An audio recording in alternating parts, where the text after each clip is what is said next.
오늘 말씀은 신명기 28장 15절에서 35절까지의 말씀입니다. 우리 신명기 28장은 어제도 보았지만 복과 저주를 선포합니다. 이스라엘 백성들이 약속의 땅에서 하나님의 말씀에 순종하면 복을, 불순종하면 저주를 받게 될 것이다 말씀하시는데, 근데 순종으로 인해 받게 될 복은 어제 보았던 말씀이에요. 14절까지 나와요. 그런데 이 저주의 말씀은 28장이 상당히 길거든요. 68절까지 나오는데 오늘 읽은 15절의 말씀부터 마지막 68절까지 저주의 이야기가 나옵니다. 훨씬 길지요. 그리고 아주 상세하게 나와요.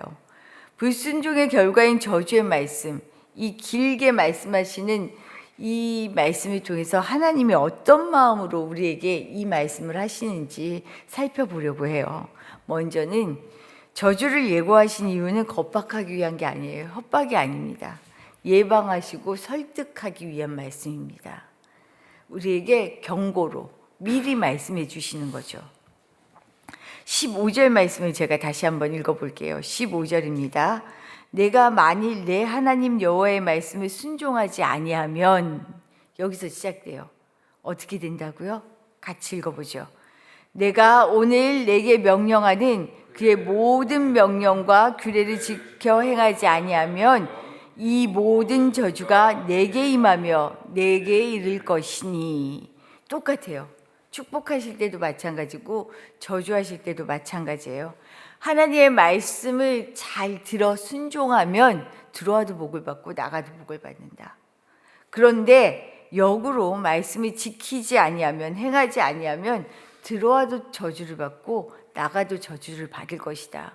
오늘 말씀을 통해서 쭉 그 이야기를 하셔요.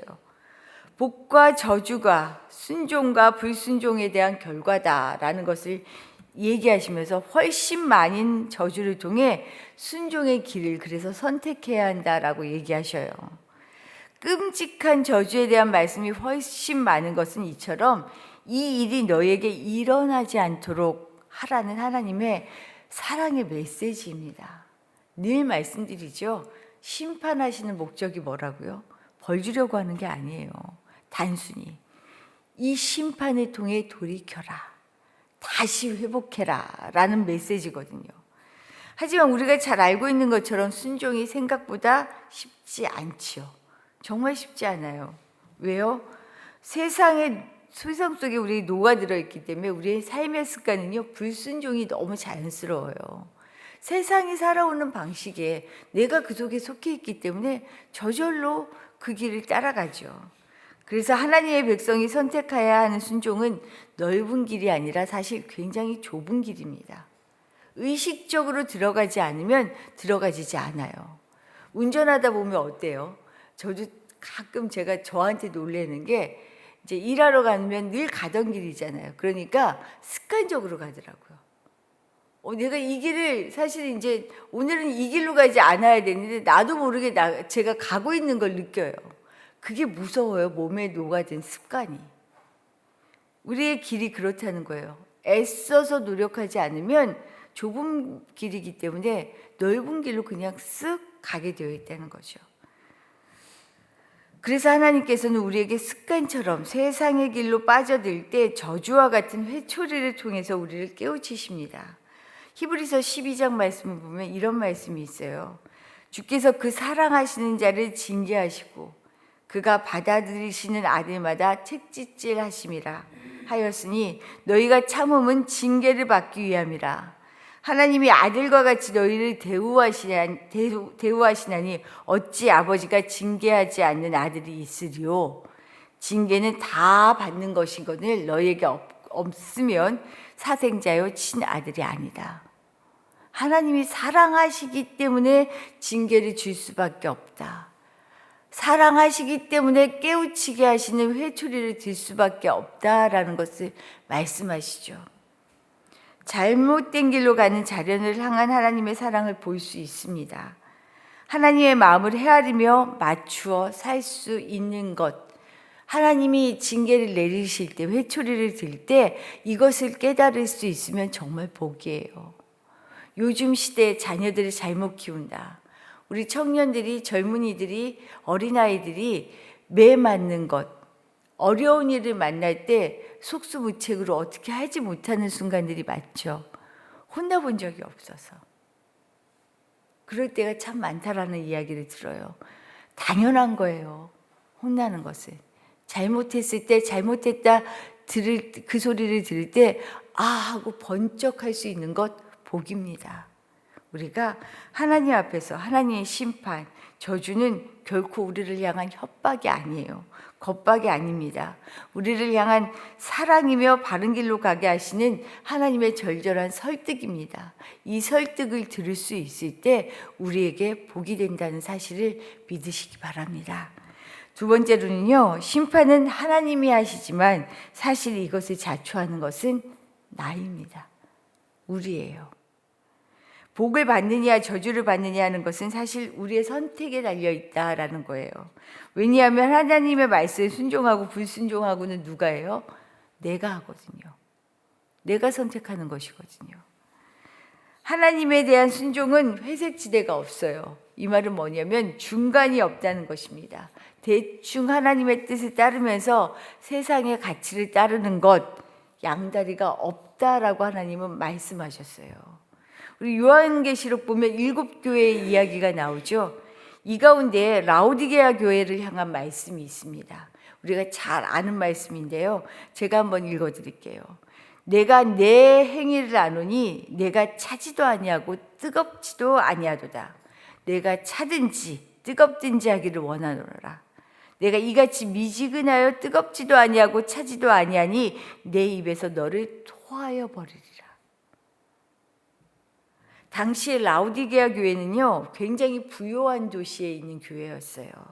은행 제도도 그 당시에 있었고요. 양모 거래, 의사학교로도 아주 유명한 정말 부유한 도시였어요. 그곳에 있는 교회였습니다. 그래서 스스로도 부자라고 여겼고요. 그래서 부족한 것이 없다라고 여겨졌어요. 이들에게 가장 중요한 문제 중에 하나는 교회 생활은 마땅히 행하는 종교 생활이에요.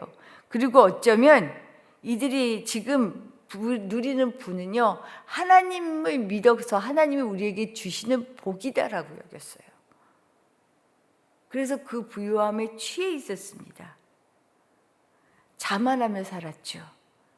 그런데 이들을 향해 하나님이 뭐라고 얘기하셨냐면요, 내가 말하기를 나는 부자라 부유하여 부족한 것이 없다 하나 내 공고한 것과 가련한 것과 가난한 것과 눈먼 것과 벌거벗은 것을 알지 못하는도다.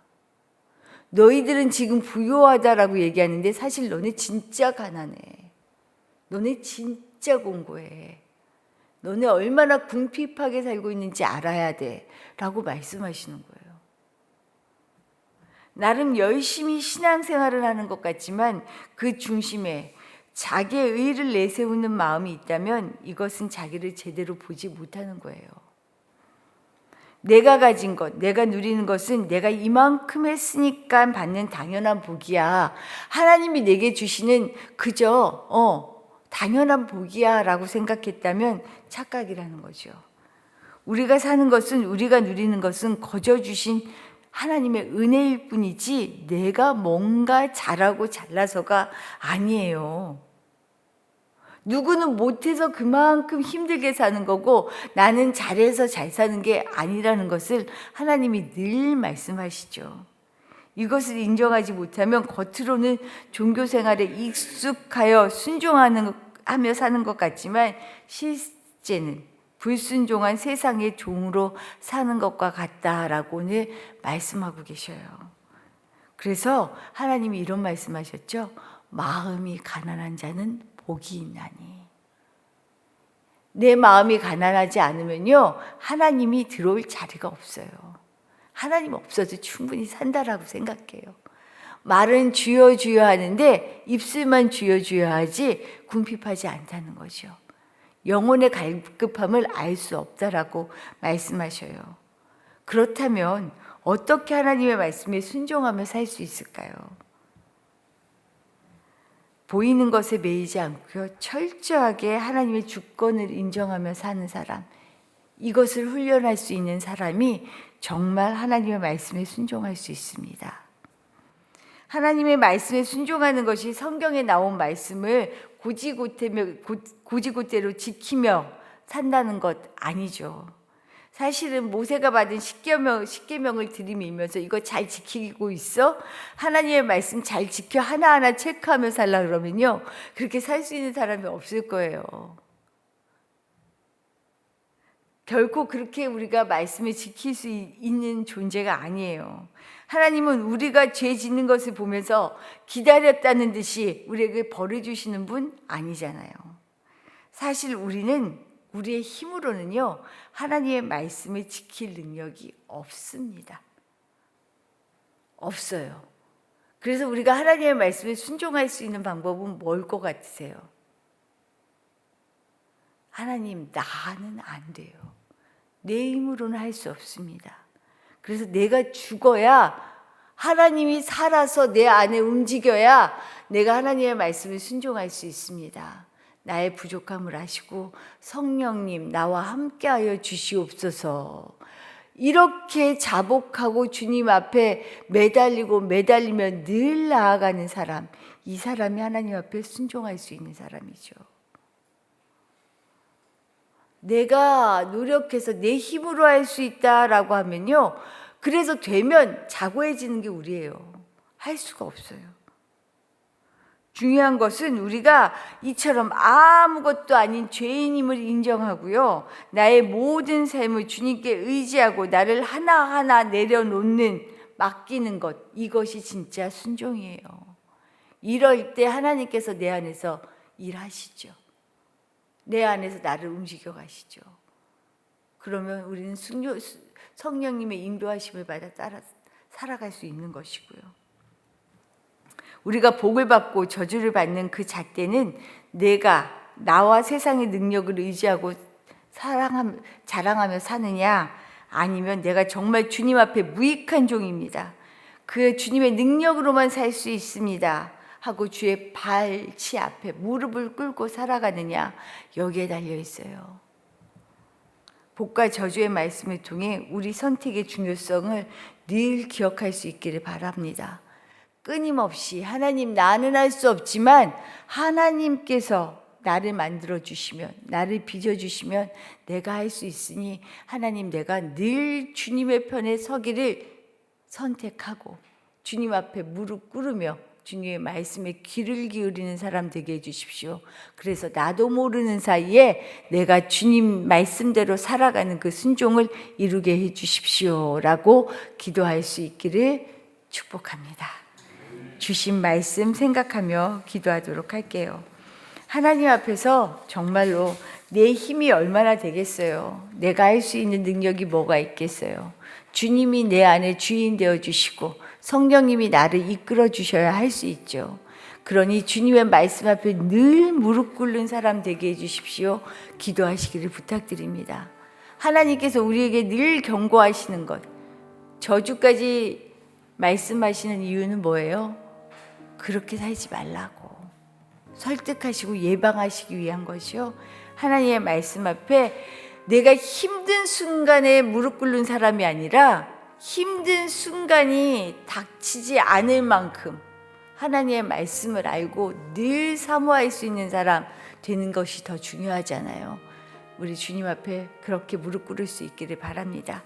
그렇게 해달라고 기도해 주시고요, 오늘은 우리 교회를 위하여 기도해 주시기를 부탁드립니다. 교회가 교회의 사명을 알지 못하면 아무것도 아니에요. 정말 아무것도 아닙니다. 교회는 사명을 알아야 하고요, 깨달아야 하고요, 나아가야 합니다. 그래서 그 사명으로 살아갈 힘을 함께 키워가고 격려하고 나아가는 곳이 교회예요. 우리 교회가 하는 일 하나하나가 이렇게 교회의 사명을 알아가는 일 되게 해주시고 그 사명을 따라가는 그 힘을 함께 얻어가는 자리가 되게 해주십시오. 그렇게 기도해 주시기를 부탁드립니다. 기도드리겠습니다.